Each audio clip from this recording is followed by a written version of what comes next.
सबको प्रॉब्लम धर्मेंद्र प्रधान से नहीं, सबको प्रॉब्लम है भारत के एजुकेशन सिस्टम। तो भले ही रीनीट अच्छे से करा दिया, ये कोई एहसान नहीं है जो सरकार बार बार दिखा रही है कि हमने रीनीट अच्छे से करा दिया, लेकिन अलग तरीके की राजनीति इतने सारे लोगों के अंदर दुख दर्द पैदा कर रही है। तो भाड़ में जाए ऐसी अलग तरीके की राजनीति। क्या चुनाव जीतना एकमात्र उद्देश्य है?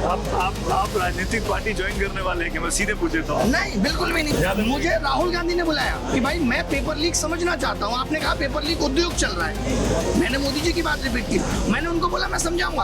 अभिजीत दीपके की फोटो है मनीष सिसोदिया के साथ, वो मनीष सिसोदिया के आदमी है। आपको पता है मैंने मलाइका की फोटो भी अरबाज के साथ देखी है, लेकिन अरबाज खुद नहीं मानते कि वो मलाइका के आदमी है। सोनम सर मंच पे हैं, आज 20वां दिन है।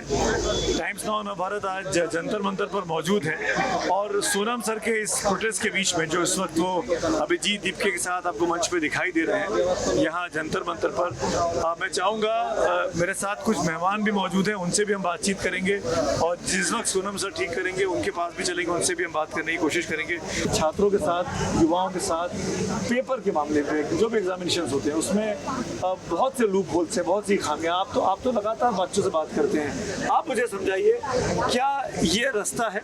नहीं, बिल्कुल रास्ता है। देखो मैं एक चीज कहूँगा अवस्थी जी कि पहले तो हमने इस आंदोलन को पूरी तरीके से नीट आंदोलन करा दिया, ऐसा नहीं है। देखो 2015 में AIPMD लीक हुआ, पहले भी पेपर लीक होते थे, उसके बाद और मतलब 10 साल में 5 बार तो नीट का पेपर ही लीक हुआ है, तब जाके लोगों के अंदर ये रोष उत्पन्न हुआ है। और इसीलिए लोग दिल्ली के जंतर मंतर से, क्योंकि यहाँ से जो आंदोलन की आवाज़ है वो दूर तलक जाती है, पूरे देश में जाती है। जैसे आपने पूछा कि भाई राजस्थान में क्यों नहीं है, ऐसा नहीं है कि राजस्थान का शिक्षा मंत्री बहुत अच्छा काम कर रहा है, ऐसा नहीं कि बिहार का शिक्षा मंत्री बहुत अच्छा काम कर रहा है, कोई भी अच्छा काम नहीं कर रहा है। अभी क्या है कि टारगेट आप इसे सिंबॉलिक लीजिए, आप ऐसा नहीं कह सकते कि अच्छा सबको प्रॉब्लम धर्मेंद्र प्रधान से नहीं, सबको प्रॉब्लम है भारत के एजुकेशन सिस्टम से।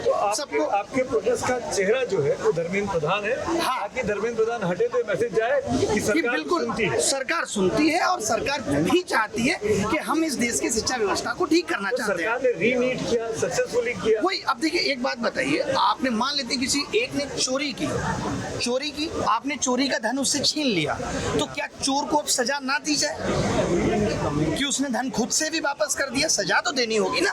तो भले ही रीनीट अच्छे से करा दिया, ये कोई एहसान नहीं है जो सरकार बार बार दिखा रही है कि हमने रीनीट अच्छे से करा दिया। इसका मतलब आप पहले जानबूझ के नहीं करा रहे थे? पिछले 10 साल में 80-85 पेपर लीक हुए, घुमा के पकड़ा जा सकता है। बिल्कुल कि आप जानबूझ के अच्छा नहीं करा रहे थे, अब लोगों ने बहुत प्रेशर बनाया तो हवा में ऐसा लगा कि यार आपकी मंशा ठीक नहीं है, तो यहाँ पे हम अटैक कर रहे हैं आपकी नीयत पे। आप करंट पॉलिटिक्स को बहुत अच्छे से फॉलो भी करते हैं, मैं अक्सर आपके रील्स वगैरह देखता रहता हूँ। आपको लगता है ना कि ये सरकार का काम करने का तरीका बिल्कुल अलग है, ये पिछली सरकार जैसी नहीं है जहाँ प्रोटेस्ट हो, प्रेशर हो, इस्तीफे हो जाए, चाहे अशोक चौहान का हो चाहे किसी का हो। ये लोग क्या करते हैं, जैसे उदाहरण के लिए फॉर एग्जाम्पल साध्वी प्रज्ञा का टिकट काट दिया, बिधुड़ी का टिकट काट दिया, है ना, नरोत्तम मिश्रा को टिकट नहीं दिया, ये भी तो तरीका हो सकता है। नहीं देखिए ये आपने बिल्कुल सही बात की, लेकिन पता है ये टिकट किसका काट रहे हैं? जो इनका गुणगान कम करते हैं, जो अपने आप में दबंग है। ये किसको सीएम बना रहे हैं कि मोदी जी का आज जलवा है, लेकिन आगे आने वाले 20 सालों में भी जलवा बना रहे, उसके लिए मोहन यादव जैसे लोगों को मुख्यमंत्री बनाना जरूरी है कि वो तस्वीर लगाएंगे।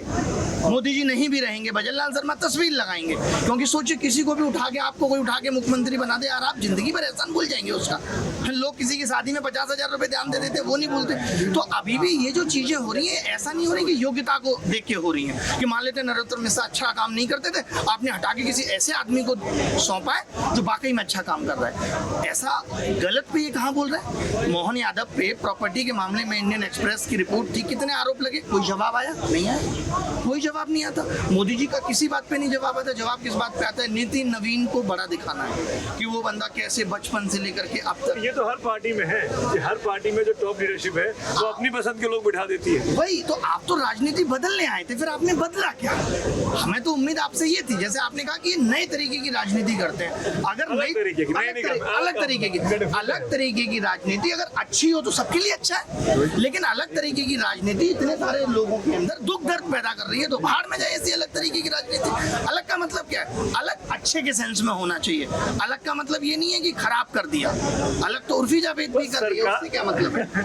कंप्यूटर बेस्ड एग्जाम कराने से नीट का क्या परिस्थितियां, हालात बदल सकते हैं, सिचुएशन आसान? मैंने पहले भी इस चीज पे कहा है कि कंप्यूटर बेस्ड एग्जाम में पेपर लीक बड़े लेवल पे नहीं होता। This is the difference. अच्छा। वहाँ भी पेपर लीक होता है। और मैक्सिमम एग्जाम CBT है, चाहे आप IIT JEE का देख लीजिए, वहाँ भी ऐसा हो रहा है कि सिस्टम हैक हो जा रहे हैं। ये इंफ्रास्ट्रक्चर नहीं बना पाए। इन्होंने खुद बोला कि हम कॉमन एंट्रेंस टेस्ट कराएंगे, केवल एक ही पेपर होगा और हर डिस्ट्रिक्ट में अपना सेंटर बनाएंगे। इनको भी मालूम था कि अपना सेंटर जब तक नहीं बनेगा तब तक नकल नहीं रोकी जा सकती। और उससे इन्होंने ये भी कहा कि हम 600 करोड़ साल का बचाएंगे इससे, लेकिन इन्होंने नहीं किया। आज 8 सालों में 4800 करोड़ देश का लॉस किया है। और ये जो पेपर लीक है, जिसमें हम देख लेते हैं, इन्होंने जैसे बात की कि 4 करोड़ एस्पिरेंट प्रभावित, ऐसा नहीं है। 4 करोड़ एस्पिरेंट और फिर उनका परिवार, 12 करोड़ तो ये हो गए। उसके बाद जो ये सेवा देंगे, नकली डॉक्टर नकली सेवा देगा, नकली इंजीनियर नकली पुल बनाएगा, नकली BSF देश की नेशनल सिक्योरिटी पे खतरा पैदा कर देगा। आप उतना लंबा क्यों नहीं सोच पा रहे? हम तो ये मानते हैं ना, मोदी जी बहुत विजनरी है, बहुत विजनरी है। क्या सारा विजन सिर्फ पार्टी के लिए था, देश के लिए नहीं है, देश की जनता के लिए नहीं है? क्या चुनाव जीतना एकमात्र उद्देश्य है? आप राजनीतिक पार्टी ज्वाइन करने वाले हैं क्या? मैं सीधे पूछ लेता हूँ। नहीं, बिल्कुल भी नहीं। आपके भाषणों से, आपकी बातों से मैं फिर से कह रहा हूँ, आपने मुझे बुलाया, मैंने एक बार ये नहीं कहा कि मैं नहीं आऊंगा। मैंने सबसे पहले कहा मैं पहुंचूंगा, जबकि मैं आ चुका था ऑलरेडी। सीधे आ चुके हैं। मुझे राहुल गांधी ने बुलाया कि भाई मैं पेपर लीक समझना चाहता हूँ। आपने कहा पेपर लीक उद्योग चल रहा है, मैंने मोदी जी की बात रिपीट की। मैंने उनको बोला मैं समझाऊंगा। तो किसी के साथ खड़े होने से जो आज हो रहा है देश के अंदर, आपके सीधे उस पार्टी का दलाल, कुछ लोग कहेंगे उस पार्टी का समर्थक घोषित कर दिया जाता है। अब ये प्रोटेस्ट हो रहा है, इस प्रोटेस्ट का कोर क्या है? Paper leak. आपका भी फर्ज है कि आप पेपर लीक पे बात दें। हो सकता है 2-4 लड़के यहाँ पे अलूल जुलूल बातें करेंगे, हो सकता है 2-4 लोग मंच पे आके भी अलूल जुलूल बातें करेंगे। क्या हम उसी चीज को पकड़ के ये कह दें और नकार दें इस आंदोलन को? ये गलत है। आज आप देख रहे हैं जिस तरीके का नैरेटिव चल रहा है कि कुछ लोगों ने आकर के भगवान राम पे टिप्पणी कर दी, कुछ लोगों ने आकर के, कुछ लोगों ने हिंदू धर्म पे टिप्पणी कर दी। तो इस टिप्पणी से हम आंदोलन को निराधार बता दें, आंदोलन को कह दें कि किसी काम का नहीं है, ये सब बड़ा गलत हो रहा है देश के अंदर। अब मान लेते हैं आम आदमी पार्टी वाले झाड़ू लेके आ रहे हैं, अपना बैनर पोस्टर लगा रहे हैं, तो चलिए मान ले राजनीतिक इस्तेमाल है। राहुल गांधी आ रहे हैं, हाथ का पंजा दिखा रहे हैं, तो राजनीतिक इस्तेमाल है। अगर कोई एक मंच है और जहाँ पे लोग हैं, आज ऐसा नहीं है। आप भी इस बात को मानेंगे कि ये मंच भी तब बड़ा हुआ जब यहाँ बहुत सारे टीचर्स आए, जब यहाँ विपक्ष के नेता आए। तो अब ये हर आंदोलन की मजबूरी बन जाती है कि उसको एक्सपोजर कैसे मिले, वरना कोई नहीं पूछेगा। तो इसमें कुछ भी गलत नहीं है। मैं ये कह रहा हूँ, अभिजीत दीपके की फोटो है मनीष सिसोदिया के साथ, वो मनीष सिसोदिया के आदमी है। आपको पता है मैंने मलाइका की फोटो भी अरबाज के साथ देखी है, लेकिन अरबाज खुद नहीं मानते कि वो मलाइका के आदमी है। आप पूछ लेना, अभी इंटरव्यू करो तो किसकी फोटो कब थी, वक्त गुजर गया इस बात। हाँ, मतलब वक्त गुजर गया। आजादी के आंदोलन के बाद गांधी जी को छोड़ के सबने राजनीतिक पद लिए। जेपी आंदोलन से इतने बढ़िया बढ़िया नेता निकले। आप ही लोग बताते हैं हमें कि जेपी आंदोलन से बढ़िया नेता निकले।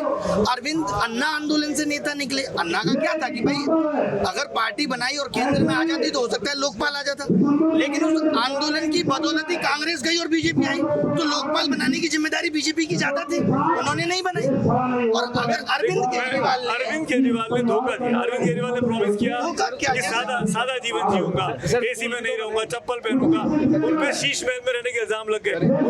मैं ये कह रहा हूँ कि वो जो रेखा उन्होंने खींची थी, उस रेखा में वही खुद ही बन गए। यार आप ये देखो, ये जितनी भी 21 राज्यों में सरकार है, 21 राज्यों में ये इतने बड़े बड़े वादे करते हैं और उसमें से 10% भी नहीं पूरे हो पाते। और अरविंद केजरीवाल ने पर्सनल कोई ये कहा था कि मैं ऐसा नहीं करूंगा और ऐसा करना पड़ गया। इसका जवाब शायद अरविंद केजरीवाल दे भी पाएंगे कि भाई ऐसा क्यों कहा, लेकिन ये नहीं कह सकते कि अरविंद केजरीवाल की राजनीति पूरी गंदी नहीं।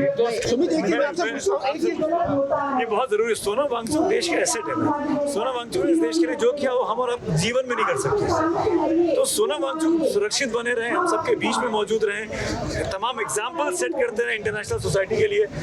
एक रास्ता बताइए ना, सोनम सर को कैसे समझाया जा सकता है? सरकार के लोग नहीं आ सकते। क्यों नहीं आ सकते सरकार के लोग? इसका मतलब तो सरकार सच में तानाशाही हो गई है। मुझे तो अभी भी ये भरोसा है कि 20 तारीख से पहले कोई ना कोई सोल्यूशन निकालेंगे। और ये आकर के अगर इनको ये भी लग रहा है कि ठीक है हम अनशन तोड़ने के बाद इस्तीफा करा लेंगे, तो आप आके बता दीजिए कि भाई हम अनशन तोड़वाने आ रहे हैं, उसके बाद इस्तीफा भी हो जाएगा। और इस्तीफे के बाद भी लड़ाई लंबी है, क्योंकि ऐसा ना हो कि पता चला इस्तीफा हुआ लेकिन पेपर लीक अभी भी जारी है। और ये पेपर लीक नहीं है, मैंने पहले पहले भी बहुत बार कहा, ये पेपर लीक उद्योग है, सरकार की एजेंसियां एनटीए पैसा कमा रही है। एनटीए क्यों है प्रॉफिटेबल, आप बताइए, क्यों वो 500 करोड़ 4 साल में कमा लेती है? यही गलत है। जो एग्जाम कराने के लिए एजेंसी बनाएगी वो पैसे बना रही है। स्कूल और स्वास्थ्य दो चीजें तो ऐसी है जो बेसिक रिक्वायरमेंट है और वो होनी चाहिए। मैं आप तीनों का बहुत शुक्रिया करूंगा तहे दिल से, और ये उम्मीद करता हूँ कि जिस मुहिम में आप लोग लगे हैं उसमें सफलता मिले, क्योंकि ये देश की मुहिम है। ये ना आपकी मुहिम है, ना आपकी मुहिम है, ना मेरी मुहिम है, ना आपकी मुहिम है, देश के बच्चों की मुहिम है। और बच्चे जो चाहते हैं कि साफ सुथरी शिक्षा व्यवस्था मिले, साफ सुथरा सिस्टम मिले, ताकि देश मजबूत हो सके। मेरे पास वक्त की कमी नहीं रहे, शुक्रिया, थैंक यू अदा करना चाहूँगा इस उम्मीद से कि सोनम सर को हम सब समझा सकें कि लड़ाई लंबी है, लड़ाई लंबी है, पूरा देश आपके साथ है, पर भूख हड़ताल से 20 तारीख को इसलिए सब लोग पहुंचे। चलिए, बहुत बहुत शुक्रिया, thank you so much, thank you so much, thank you.